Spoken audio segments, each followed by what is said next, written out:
Friends, drama serial मुश्किल बहुत ही ज़्यादा इंटरेस्टिंग होता जा रहा है। फराज को भी समीन से प्यार हो रहा है, जैसे कि वो उसकी तहजीब देखता है, तकद्दुस देखता है और देखता है कैसे वो उसकी इज्जत करती है। यही सब कुछ फराज को अट्रैक्ट कर रहा है, उससे प्यार करने लगा है। लेकिन हरीम एक एटम बॉम्ब बनकर इनके घर में दाखिल हुई है कि जो कोई भी मौका नहीं जाने देती कि जब वो फराज के करीब ना जाए। समीन अपने बाप का हाल पूछने अपने मेके जाएगी और इस बात का फ़ायदा उठाएगी हरीम इंतज़ार करेगी जब उसका शोहर सो जाएगा। रात के वक्त उसको पता है कि फराज के कमरे में कोई नहीं है, तो वो फराज के बेड पर जाकर ऐसे बैठ जाएगी कि जैसे फराज की बीवी हो। हरीम ने बहुत ज़बरदस्त एक नाइटी पहन रखी है जिसको देखकर कोई भी अट्रैक्ट हो सकता है, कोई भी मर्द अट्रैक्ट हो सकता है। बस उसने ये नाइटी पहन कर करना है फराज को अट्रैक्ट, और उसके बेड पर जाकर बैठ जाती है। जैसे ही फराज कमरे में आता है उसको देखकर हैरान रह जाता है कि ये मेरे बेड पर क्या कर रही है। कहता है तुम यहाँ क्या कर रही हो। इतने में असफन भी आ जाता है, उसकी आंख खुल जाती है। वो भी हरीम को ढूंढते हुए यहाँ पर आ जाएगा और हैरानगी से हरीम की तरफ देखेगा तो कभी फराज की तरफ देखेगा। लेकिन हरीम जैसे कि बहुत ही शातिर, बहुत ही तेज़ दिखाई गई है, तो वो इस सिचुएशन को भी बहुत आसानी से हैंडल कर लेगी।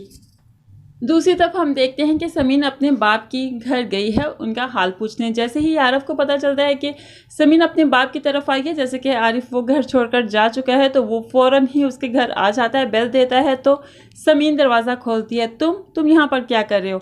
आरिफ कहता है क्यों, अब मैं यहाँ पर आ भी नहीं सकता, अब तो मेरा दिन बहुत ही अच्छा गुजरेगा, सुबह ही सवेरे तुम्हारा दीदार हो गया। समीन कहती है अपनी बकवास बंद करो, मुझे तुम्हारी इन बातों से कोई फ़र्क नहीं पड़ता। अब समीन घर पर ना हो तो फराज उसे बहुत मिस करता है, उसकी एक एक चीज़ को, एक एक बात को मिस करता है, उसकी यादों में खोया रहता है, ये तो हम जानते हैं।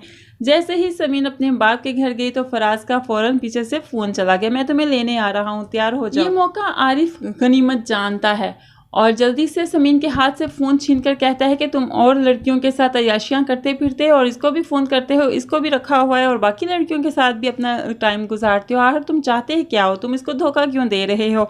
ये कहकर वो फ़ोन जल्दी से समीन को पकड़ा देता है और ख़ुद भागकर सीढ़ियों की तरफ चला जाएगा।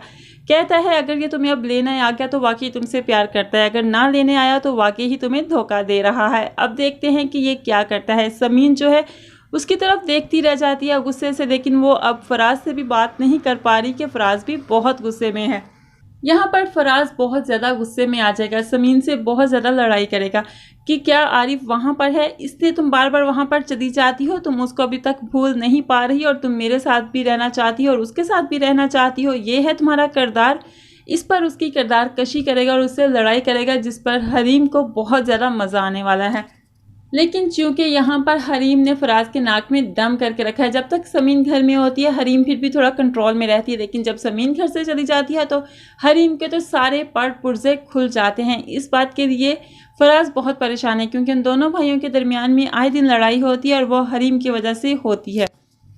इसलिए फराज को यही सही लगता है कि समीन इस घर में आकर रहे ताकि हरीम जो है इतनी ज़्यादा चालाकियाँ ना करे, उसके कमरे में बार बार अकेला उसको देखकर ना आए और फराज की और असफन की आपस में लड़ाई ना हो।